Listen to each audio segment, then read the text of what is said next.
everyone, it's Misty here from TheJollyFatElf. Happy Monday. Thank you so much for joining me today. As a reminder, going forward, all of my uploads will be 8 a.m. Central Time on Mondays and Wednesdays, and then every other Fridays as well. So, hi, how are you? I hope you had a great weekend. Today I have a video for you, and I played with alcohol inks for the very first time. I will say that they were a little hard, hard to get used to. It's definitely a medium that I need more time to play with, but I really love the background I created and the image that I colored to put on top. So let's head over to the craft table and I'll show you how I played with alcohol inks and we'll make a card together. So I am starting with a piece of Yupo, which I believe is plastic coated paper. And I'm using my Windy Vecchi mat. It's metallic and magnetic. And I have a straw that I'm using. So I am just going through adding colors. I'm using mostly pearl colors.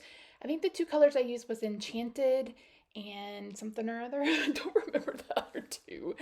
But I'm just putting it down, adding colors, using the straw to blow it, adding blending solution. This is really something that you just kind of have to sit down and play with.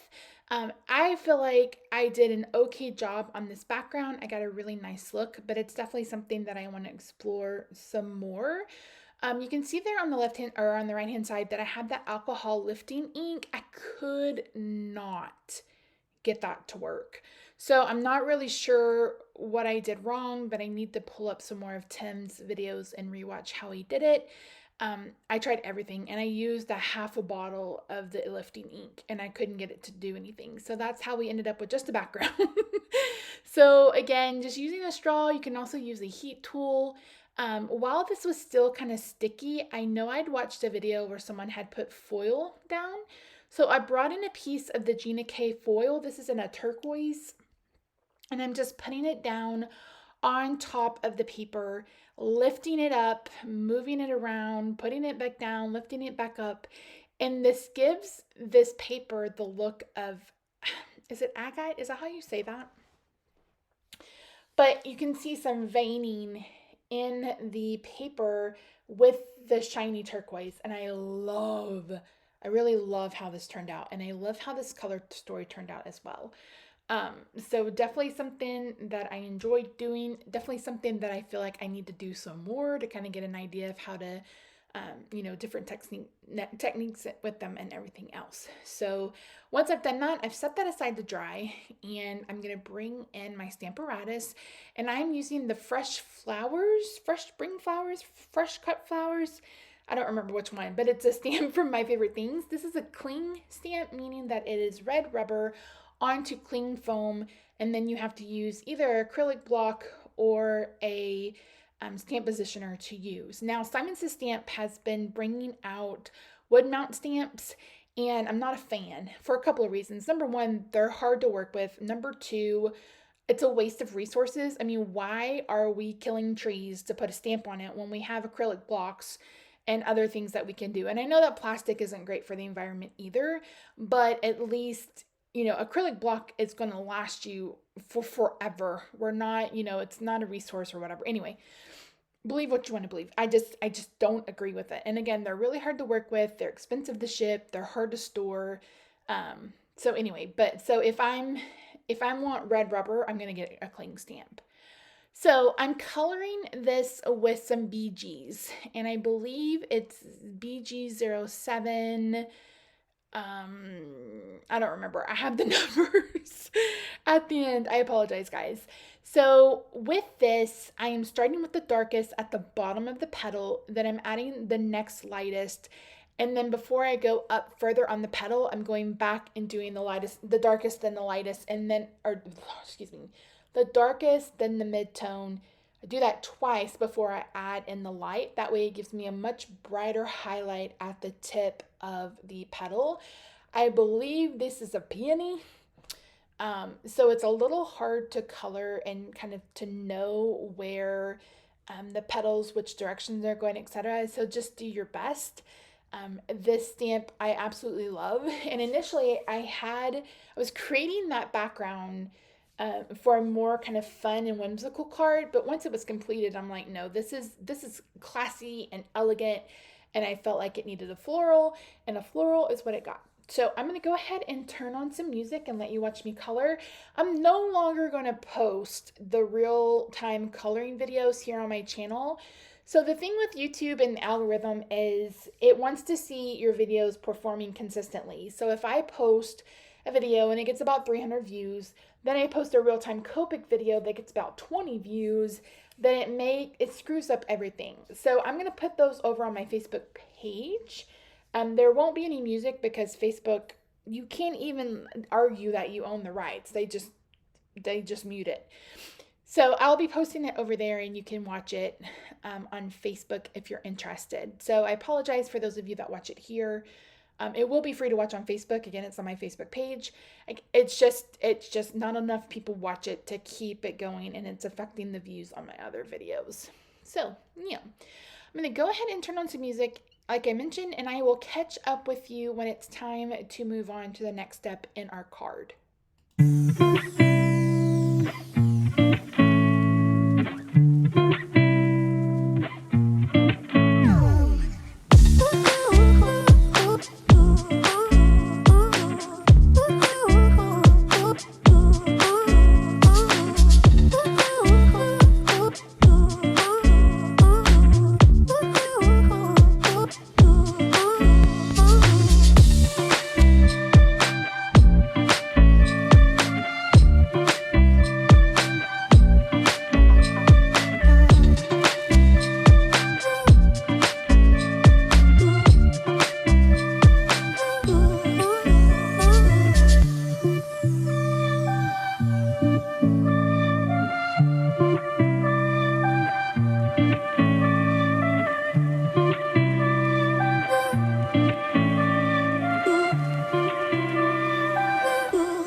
So now that I have that colored, I'm going to cut this out, and I cut out around all of it. I went in between the flowers and the stem, etc. You don't have to do that. You could leave the white in the middle if you wanted to. You could color it a different color if you wanted it to. But I really wanted the star of the show to be more of the background rather than just the floral. So I have cut down a piece of Fleur de Flamingo from Stampin' Up! To 4¼ by 11. I scored that at 5½. I cut down the piece of Yupo to 4 by 5¼ Then I cut down a piece of turquoise glitter paper to 4 1/8 by 5 3/8. I took out the middle and then just adhered this to the edges. I left that out because it was, listen, it was a little bit of a pain. So I'm going to adhere this with pop dots, and that's going to be the end of this card. I really love how this turned out. If you guys use alcohol inks, make sure you let me know in the comments down below. As I said, going forward, my uploads will be at 8 a.m. Central Time, which is 9 Eastern, 7 Mountain, and 6 Pacific. But yeah, after adding the finishing touches, that's done. I actually don't add any glimmer or glitter to this project because I love the shininess of the foil in the background. So I will be back Wednesday with another episode of Crafty Roulette. I hope you are doing well. Have a fantastic Tuesday and Monday, and I'll see you on Wednesday. Bye for now.